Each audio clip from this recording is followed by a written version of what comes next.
नमस्कार दोस्तों, स्वागत है आपका एग्रीकल्चरल साइंसेज में। मैं आलोक द्विवेदी और आज हम लोग जो टॉपिक डिस्कस करने वाले हैं वो है अर्ली सोसाइटीज़। इससे पहले का जो लेक्चर है जहाँ पर हम लोगों ने डिस्कस किया था वेयर, हाउ एंड व्हाट, ठीक है।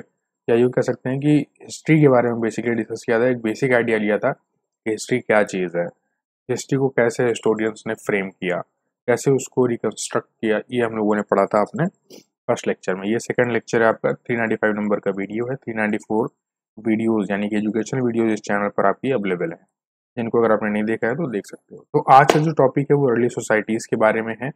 अर्ली सोसाइटीज़ कैसे उस टाइम पे रहा करती थी, कैसे नहीं रहती थी, कैसे इनका इवोल्यूशन हुआ, तो ये सारी चीज़ें यहाँ पर डिस्कस करने वाले हैं। तो चलिए स्टार्ट करते हैं सेशन बिना किसी वक्त को गवाए।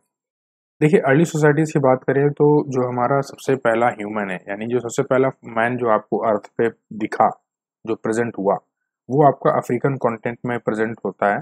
कहाँ पर? अफ्रीकन कॉन्टिनेंट में। और 1000 ईयर्स अगो ये व्यक्ति आपको धरती पर मिलता है। और इस उस समय जो ये पुरुष यानी कि ये जो मैन आपको मिला था अफ्रीकन कॉन्टिनेंट में, ये जो है होमोनिड होमोनिड थे। कौन थे? होमोनिड, यानी कि एप लाइक, एप की तरह सिमिलर थे। ये किसकी तरह? एप की तरह ये जो दिखा करते थे। ऐसा बोलते रहे वनमानुष थे, बंदर की तरह हम लोग दिखते थे पहले, वही चीज़ है। तो होमोनिड कहा जाता था उस टाइम पे ऐसे मैंस को जो इस तरह के दिखे थे, जो सिमिलर हुआ करते थे एप के। और जैसे जैसे टाइम बीतता गया, जैसे जैसे टाइम बीतता गया, तो हमारी जो बॉडी है या जो स्ट्रक्चर है ह्यूमन का, उसमें इवोल्यूशन हुआ। तो पहले क्या था, जो एप हुआ करते थे वो थोड़ा सा ऐसे फ्लेक्सिबल होके, यानी कि थोड़ा सा टेढ़े होकर चला करते थे, है ना। थोड़ा सा बॉडी उनकी हमेशा से, आप लंगूर देखते हो, है ना, बंदा देखते हो आप, तो सीधा खड़ा कम हो पाता है, थोड़ा सा टेढ़ा रहता है। लेकिन अब क्या है, अब आप इवोल्यूशन काफ़ी हो गया। अब आप 21st सेंचुरी में आ गए हो, तो आप इरेक्ट स्टूड इरेक्ट रहते हो, यानी कि खड़े रहते हो, एकदम सीधे खड़े हो जाते हो, आपकी बैकबोन एकदम सीधी हो गई। पहले क्या था, झुकी हुई थी वो, ठीक है, बेंड थी। तो अब जो है इरेक्शन आ गया बॉडी में, ठीक है, बॉडी एकदम स्ट्रेट रहती है। फ्लेक्सिबल फिंगर्स है, अपने फिंगर्स का जिस तरफ चाहो उस तरफ इजिली आप उसको फोल्ड कर सकते हो, है ना, फोल्ड कर सकते हो आप नंबर, आपके पास सेंस आ गया, ठीक है। अपोजिबल थम्स आ गई, थम्स का यूज़ करना आप जान गए। वरना देखो, जो बंदर थे वो थम्स का अपने यूज़ कम कर पाते थे, ऐसे वो सिर्फ चलने के लिए एज अ सपोर्ट उनके लिए यूज़ हुआ करता था। बट आज की डेट में क्या है, अपोजिबल थम्स है, यानी आप इससे किसी चीज़ को रोक सकते हो, दबा सकते हो। बटन को दबाना है तो अब वो जो एरो है आपका, है ना, जो बाण धनुष होता है जो आपका ना, बो एंड एरो, उसका भी यूज़ कर सकते हो आप इजीली। पहले ऐसा कुछ नहीं था ह्यूमंस के पास, ये फीचर्स उनके पास नहीं था। बट आज की डेट में सारी चीज़ अवेलेबल है with the help of evolution. तो इस एज का नाम दिया गया स्टोन एज। क्या नाम दिया गया इस एज का? जो इस जो ये जो टाइम फ्रेम जो चल रहा है, ये जो फीचर्स मैं आपको बता रहा हूँ, कैरेक्टरिस्टिक्स, इस एज को जो है स्टोन एज की कैटेगरी में रखा गया, ठीक है। इसलिए स्टोन एज कहा गया था क्योंकि उस टाइम के जो टूल्स हैं, जो वेपन्स हैं, वो स्टोन से ज़्यादातर बनाए गए थे। ज़्यादातर क्या, टोटली 100% इसी से बने हुए थे। तो स्टोन एज की बात करें तो लगभग मान के चलिए कि मोर देन 1 मिलियन ईयर्स का एज है। 1 मिलियन ईयर्स का जो टाइम फ्रेम है, इस टाइम पे जो है स्टोन एज का जो टाइम चल रहा था, यानी कि ये एरा चल रहा था आपका 1 मिलियन ईयर्स अगो पहले का है। इससे ज़्यादा ही मान के चलिए, मानिए कि 10 लाख साल पहले, लगभग 10 साल पहले स्टोन एज का टाइम था, ऐसा आप कह सकते हो, ठीक है। अब ये जो चीज़ें हैं, ये जो स्टोन एज है, इसका मैंने आपको बताया कि क्यों स्टोन एज नाम रखा गया है, क्योंकि यहाँ पर इस टाइम पे जितने भी टूल्स एंड वेपन्स थे वो स्टोन का यूज़ के ऊपर ही सारी चीज़ें बनी हुई थी, यानी कि स्टोन के ऊपर ही सारे टूल्स बने हुए थे। अब इन्हीं जो टूल्स एंड वेपन्स का कैटेगराइजेशन किया गया, जैसे जैसे टूल्स में मॉडर्नाइजेशन आया, इनके बेहतर टूल्स होते गए, वैसे वैसे इस टाइम फ्रेम को अलग अलग एज में डिवाइड किया गया। जैसे सबसे पहला एज जो डिवीजन का आता है वो पैलियोलिथिक एज है, देन मेसोलिथिक एज है, और देन नियोलिथिक एज है। तो इन एज के अकॉर्डिंग ह्यूमंस के रहने में, यानी कि यहाँ पे इवोल्यूशन हो रहा है। पैलियोलिथिक एज से इवोल्यूशन हुआ मेसोलिथिक एज में, देन डेवलपमेंट हुआ लास्ट में न्यूलिथिक एज में। अब पैलियोलिथिक एज की बात करें तो उसका टाइम फ्रेम आपका सामने है। 5 लाख BC से 10,000 BC तक का जो टाइम फ्रेम है, ये आपका पैलियोलिथिक एज के अंडर आता है। पैलियो का मतलब होता है ओल्ड, लिथ का मतलब होता है स्टोन, तो ओल्ड स्टोन एज भी आप इसे कह सकते हो। पैलियोलिथिक एज को 3 पीरियड्स में बांटा गया: early Palaeolithic period, middle Palaeolithic period और लेटर पैलियोलिथिक पीरियड, ठीक है। इस तरह के केव्स में जो है, जो अर्ली मैन थे वो रहा करते थे। अब बात करते हैं कि रहने का हमने देख लिया, इनके टाइम पीरियड देख लिया, बेसिकली करते क्या थे, ये बेसिकली अपने हंटिंग एंड गैदरिंग का इनका जो है मेन रोल था। यानी कि यहाँ से मैं कलर चेंज करता हूँ तो आपको दिखेगा। हंटिंग एंड गैदरिंग यानी कि शिकार करना और गैदर करना चीज़ों को, ये बेसिकली उस समय पर इनका मेन वर्क था। पीपल जो है वैंडरर्स थे, यानी ये एक जगह पर रहना नहीं होता था इनका कभी, ये हमेशा घूमते फिरते रहते थे। क्यों? क्योंकि ये देखो यहाँ पर हंटिंग का जो स्पेलिंग है ये थोड़ा सा मिस्टेक है, आप याद रखिएगा। ये HUNTI है, ठीक है। तो हंटिंग, तो ये वेंडरर्स थे, घुमंतु थे, यानी कि नोमैड्स थे। इधर उधर घूम के अपने फूड्स को तलाशते रहते थे और जहाँ इनको फूड मिलता था वहाँ रहते थे। फिर जब वहाँ का फूड यहाँ खत्म होता था फिर नेक्स्ट जगह पर शिफ्ट होते थे। तो बेसिकली जो जीने का तरीका था इनके वो हंटिंग एंड गैदरिंग था। और जो इस टाइम के जो मैन थे, यानी कि इस टाइम पे जो लोग ह्यूमंस थे, वो रॉक स्टोन्स को यूज क्या करते थे। बेसिकली रॉक स्टोन्स कहने का मतलब फ्लिंट। अभी फ्लिंट क्या होता है, एक तरह का टूल है। अब मैं आगे बताऊंगा आपको कि फ्लिंट और जो आपका कोर है इसमें क्या डिफरेंस है टूल्स में, है ना। अभी आप इतना समझो कि जो पैरालिथिक मैन है वो रॉक स्टोन्स यूज करते थे, जिनको हम फ्लिंट बोलते हैं। क्या बोलते हैं? फ्लिंट बोलते हैं। टूल्स का ये टाइप है, ठीक है। तो ऑब्जेक्ट्स जो अर्ली मैन ने जो, यानी कि जो ऑब्जेक्ट्स पाए गए हैं अर्ली मैन्स के हमारे इंडिया में, जो रिमेन्स इनके अवशेष पाए गए हैं, आर्कियोलॉजिकल रिमेन्स, वो कहाँ कहाँ पाए गए हैं हमारे इंडिया में? बहुत सारे पार्ट्स में पाए गए हैं, बहुत जगह पाए गए हैं ये। कहाँ कहाँ पर? जैसे वैलीज में पाए गए हैं या फिर रिवर्स में पाए गए हैं। जैसे कि वैली क्या होता है? वैली खाड़ी को बोलते हैं, ठीक है। खाड़ी का इन द सेंस कहने का मतलब कि जैसे अगर मान लीजिए यहाँ पर मैं बनाता हूँ, जैसे अगल बगल क्या है आपका? हिल्स है, ठीक है। और इधर इस साइड भी हिल्स है, यानी लेफ्ट एंड राइट साइड आपका हिल्स होगा। और बीच में क्या होगा? बहुत सारा एरिया खाली होगा। ये एरिया खाली होगा और काफी गहराई होगी, इसकी डेप्थ काफी ज्यादा होगी इस रीजन की, तो ये आपका वैली कहलाता है, ठीक है। जैसे कि आप जो आपका देहरादून है या हिमाचल प्रदेश है, इधर आपको ये वैलीज वगैरह दिख जाती हैं, है ना।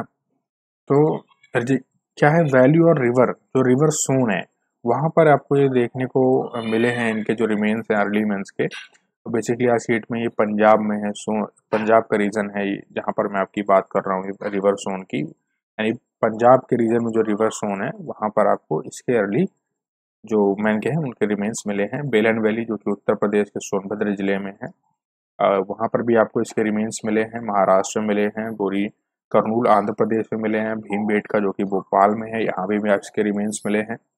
तो इस तरीके से इनके रिमेन्स पाए गए हैं, तब जाके हिस्टोरियंस ने इनको कंफर्म किया कि ये बेसिकली पैलियोलिथिक एज के हैं। क्योंकि कार्बन डेटिंग करके पता लगाया जाता है कि किस टाइम फ्रेम के ये रिमेन्स हैं। ये सारा काम ASI का होता है, आर्कियोलॉजिकल सर्वे ऑफ इंडिया है इसके लिए, ठीक है। अब नेक्स्ट बात करेंगे हम पैलियोलिथिक एज के बाद मेसोलिथिक एज आता है, जो कि 10,000 BC से 8,000 BC तक का रहा।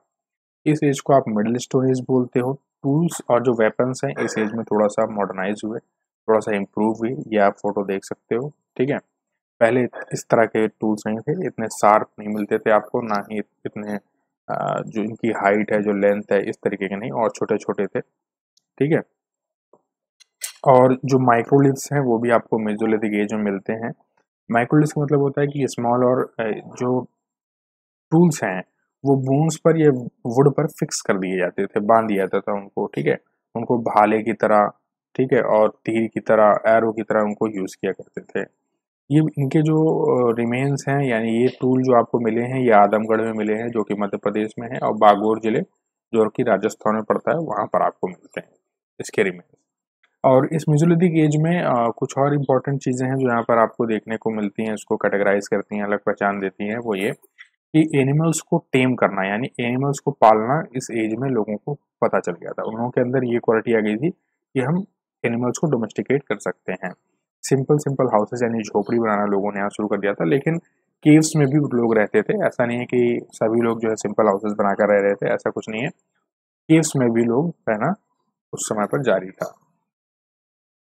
नेक्स्ट जो आता है वो आपका न्यूलिथिक एज है, जो कि 8,000 BC से 4,000 BC तक का है। इसको अपन न्यू स्टोन एज बोलते हैं। यहाँ पर सेटल्ड लाइफ थी, यानी कि सेटल्ड लाइफ कहने का मतलब कि यहाँ पर वेंडरिंग करना, यानी घूमना इधर यहाँ पर लोगों का थोड़ा कम हो गया। मेसोलिथिक एज तक तो घूमते थे ये, लेकिन वो उतना हद तक नहीं घूमते थे, बट घूमते थे, क्योंकि उस समय पे ये लोग केव पे रहना पसंद कर रहे थे। यानी कि कोई गुफा मिल जाती थी इनको पत्थरों के नीचे, रह लेते थे, जहाँ थोड़ा सा छाँव और बरसात से इनकी बचत हो सके।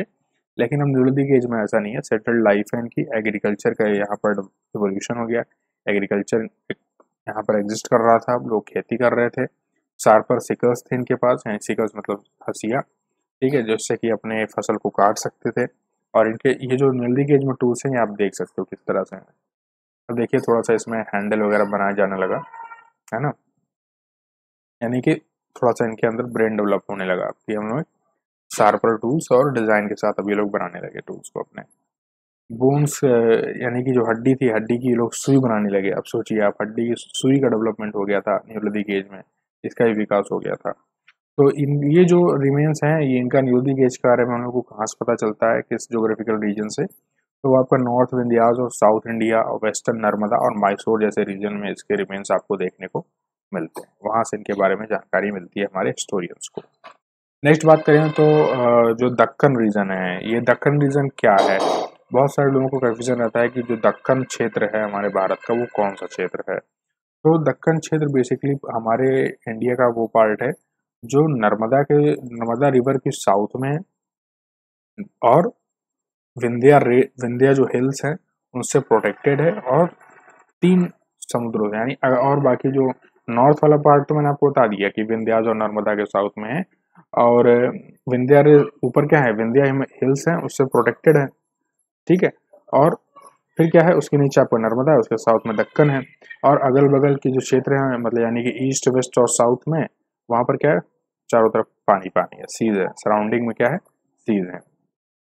तो स्टोन एज जो है बेसिकली इसी क्षेत्र में आपको जो ह्यूमन है स्टोन एज के, वो इसी क्षेत्र में आपको मिलते हैं, यहीं पर इनके रिमेन्स आपको ज़्यादा मिलते हैं। जैसे इस मैप में देखिए, दक्कन क्षेत्र आपका ये वाला पार्ट है, कौन सा, ये देखिए, ये आपका विंध्यास रेंज हो गई, ये यहाँ पर है ना, और ये आपका यहाँ पर आप देखिए, ये जो आपका पूरा रीजन है, मैं यहाँ पर मार्केट कर देता हूँ, ये जो पूरा रीजन है, ये आपका दक्कन है ना, लिखा ना, देखिए लिखा भी हुआ है दक्कन प्लेटू। तो नर्मदा रिवर आपकी यही है, इस जगह पर नर्मदा रिवर है आपकी कहीं, ठीक है। तो और इसी के जस्ट साउथ में ये पूरा जो एरिया है, ये आपका दक्कन का क्षेत्र आता है, ठीक। महाराष्ट्र, गोवा, आंध्र प्रदेश, कर्नाटका, ये सब इसी रीजन में आ जाते हैं, ठीक। ये पूरा दक्कन का क्षेत्र है। तो आई होप ये चीज़ें आपको यहाँ पर क्लियर है, कहीं पर कोई डाउट नहीं रहा है। बहुत इजी सेशन, और मतलब बहुत ही क्रिस्टल और सिंपल में रखता हूँ सेशन को, जिससे कि आपको थोड़ा थोड़ा चीज़ें पता चले, लेकिन क्रिस्टल क्लियर रहे कि कैसे कैसे डेवलपमेंट हुआ पैलियोलिथिक एज से मेसोलिथिक एज में और फिर नियोलिथिक एज में। एक बार मैं बहुत ही स्पीड में, मतलब एक पर्टिकुलर स्पीड के साथ इसको एक बार आपको रिवाइज कर देता हूँ, बहुत ही आसान भाषा में। देखो क्या याद रखना है आपको इस सेशन के बारे में। सबसे पहली चीज़ तो जो फर्स्ट मैन आपको मिला वो अफ्रीकन कॉन्टिनेंट मिला हमारे अर्थ में, उनको होमोनिड कहा गया, एप की तरह सिमिलर थे वो। स्टोन एज की बात करते हैं, सबसे पहले स्टोन एज आया, जिसको 3 पार्ट में डिवाइड किया गया, पैलियोलिथिक, मेसोलिथिक, नियोलिथिक, और 1 मिलियन ईयर्स अगो ये वाला एज है, टाइम पीरियड आपको याद रखना है तो रख सकते हो। पैलियोलिथिक एज में क्या देखा गया कि यहाँ पर लोग केव्स में रहते थे, ठीक है, और जहाँ पर सिर्फ इनका जो व्यवसाय मतलब काम तो जो था इनका यहाँ पर सिर्फ हंटिंग एंड गैदरिंग का था, बाकी और कुछ इनका वर्क नहीं था। बाकी एकदम समझ लीजिए कि शुरुआत है जीवन का ये, तो हंटिंग एंड गैदरिंग के, जैसे एनिमल्स नहीं है इधर उधर शिकार करते हैं और घूमते फिरते रहते हैं खाने की तलाश में, वो वही जस्ट सेम उन्हीं की तरह। इनके रिमेन्स आपको कहाँ कहाँ मिलते हैं, तो सोन रिवर में बेलन घाटी ऑफ उत्तर प्रदेश सोनभद्र मिलते हैं, महाराष्ट्र में कर्नूल आंध्र प्रदेश भीमबेटका भोपाल में मिलते हैं। मेसोलिथिक एज की बात करें तो ये मिडिल स्टोन एज है, यहाँ पर टूल्स वेपन्स थोड़ा सा इम्प्रूव हुए है ना, थोड़ा शेप मिला एक पर्टिकुलर, बोन्स और वुड के मतलब बोन्स और वुड में फिक्स किए जाने लगे, स्पीयर्स की तरह यूज करने लगे, एरोज बनाने लगे, है ना। आजमगढ़ मध्य प्रदेश और बाघा और राजस्थान जैसे जिले में इनके रिमेन्स मिलते हैं आपको। सिंपल हाउसेज और यहाँ पर लोग जानवरों को पालना आ गया था लोगों को। न्यूलिथिक एज में बात करें तो यहाँ पर सेटल्ड लाइफ थी, एग्रीकल्चर आ गया लोगों को, हार्वेस्टिंग भी करने लगे लोग वेपन्स बनाकर, टूल्स बनाकर, ठीक है। विंध्या जो रेंज है आपकी, विंध्या जो हिल्स है साउथ इंडिया में, वेस्टर्न नर्मदा में और मैसूर जैसे रीजन में इसके आपके रिमेन्स मिलते हैं। बाकी दक्कन में आपको सबसे ज़्यादा इनके बारे में जो आर्कियोलॉजिकल रिमेन्स है वो यहाँ पर मिले हैं। बेसिकली यहीं पर ये लोग इन लोगों का जीवन शुरू हुआ दक्कन में, हमारे इंडिया में बात करें तो सबसे ज़्यादा यहीं पर एलिमेंट्स के रिमेन्स पाए गए। दक्कन प्लेटू मैंने आपको यहाँ बता दिया कि दक्कन का क्षेत्र कौन सा है, और आप लोग को यहाँ से क्लियर हो गया होगा कि दक्कन क्षेत्र किस किस रीजन में पड़ता है, हमारे आज की डेट में कौन कौन से स्टेट को कवर करता है, ये आपको क्लियर होगा। ठीक है, तो आई होप आप सभी को क्लियर है पूरा, और अगर आप नए हैं चैनल को तो सब्सक्राइब कर लीजिएगा, सेशन अच्छा लगा तो लाइक करिएगा, दोस्तों के साथ शेयर कीजिएगा। इसी के साथ दोस्तों, जय हिंद, जय Bharat, have a great day.